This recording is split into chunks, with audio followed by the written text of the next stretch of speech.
No consensus. President Trump is denying a report that he was briefed on allegations that Russians offered bounties to militants in Afghanistan to kill U.S. troops.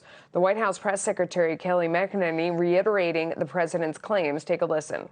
There is no consensus within the intelligence community on these allegations, and in effect, there are dissenting opinions from some in the intelligence community with regards to the veracity of what's being reported, and the veracity of the underlying allegations continue to be evaluated. Here now to react is Rebecca Heinrich. She's a national security analyst and Hudson Institute senior fellow. First of all, put this in context for us. If the story were true, how big a deal would it be?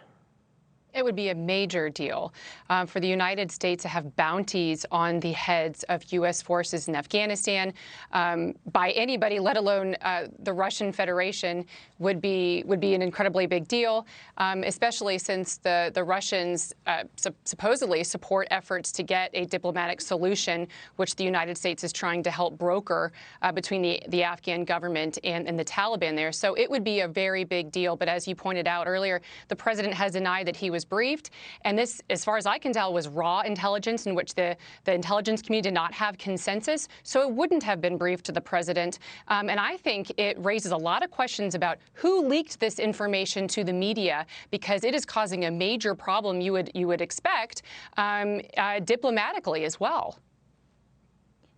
So what would be their motivation then, if you go right to that point? You know, if it is information that was raw intelligence that hadn't been confirmed and hadn't gone all the way up the food chain, which is how it's been described. If you believe that to be true, what would be the motivation of the person who leaked it?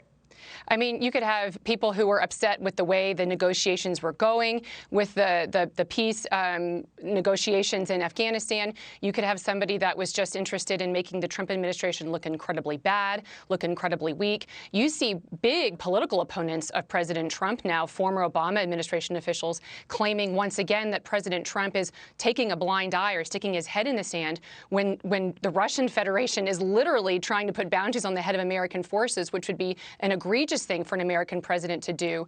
And so I think it's just making political hay again, especially for the president. I would point out, though, too, remember in 2018, Melissa, the United States took out over, I think it was more than 100, up to 200 Russian mercenaries in Syria as they were approaching the United States stronghold that we were protecting. So it's not like the United States of America under President Trump has been soft on Russia or hasn't defended U.S. forces when they were threatened by the Russian Federation. Well, add to that, I mean, does it make sense that Russia would do this, given that isn't their motivation that they want us out of the area anyway? And weren't we on our way out by this point as it is? So does it even make sense that they would take this action if it's true? Well, I mean, I don't want to speculate because it is raw intelligence. I would say, though, the Russian Federation is behind. They execute people. They take out people outside of due process.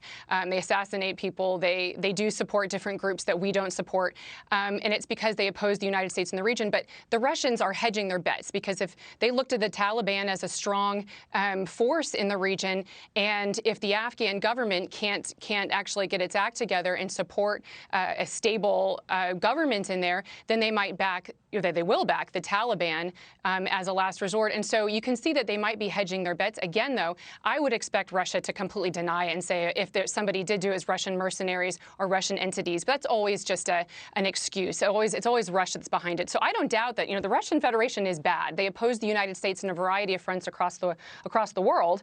But under the Trump administration, we have been working to deter and push back on both Russia and China. And so it really doesn't support, the facts do not support the narrative that this administration has been soft on Russia, especially compared to the previous administration.